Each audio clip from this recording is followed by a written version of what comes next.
కూటమి ప్రభుత్వంలో టీడీపీ నాయకులు మంత్రుల బంధువులదే ఇష్టారాజ్యమని ఒప్పుకున్నారు మంత్రి గుమ్మడి సంధ్యారాణి. అందువల్లే అభివృద్ధి పనులు సరిగ్గా జరగడం లేదు అన్నారు. ఆంధ్ర రిజర్వాయర్కి వెళ్లే రోడ్డు పనులు అధ్వానంగా ఉన్నాయన్నారు. రోడ్డుకు ఇరువైపులా పిచ్చి మొక్కలు పెరిగిపోయి అధ్వానంగా మారింది అన్నారు. కనీసం 2 కార్లు కూడా ఒకసారి వెళ్లలేని పరిస్థితి నెలకొందని అసహనం వ్యక్తం చేశారు.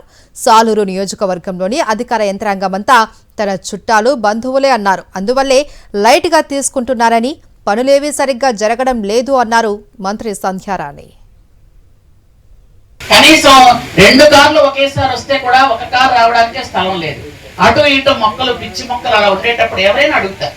ఎందుకంటే నీట్నెస్ కనిపిస్తే అభివృద్ధి జరిగిందా లేదా పక్కన పెట్టండి, కనీసం నీట్ గా ఉందా అనుకుంటారు. మీరు కనీసం వాళ్ళు అక్కడెక్కడో బళ్ళాపి నడవడానికి కూడా స్థలం లేదు. లాస్ట్ టైం ఇదే చెప్పాను నేను. కానీ మీరు ఏంటంటే చుట్టాలు బంధువులు ఎక్కువైపోవడం వల్ల మీరు చెప్పిన మాట వినట్లేదు. ఎందుకంటే లైట్ తీసుకుంటున్నారు. మరిన్ని అప్డేట్స్ కోసం ఛానల్ ను సబ్స్క్రైబ్ చేయండి. నోటిఫికేషన్స్ కోసం బెల్ ఐకాన్ పై క్లిక్ చేయండి.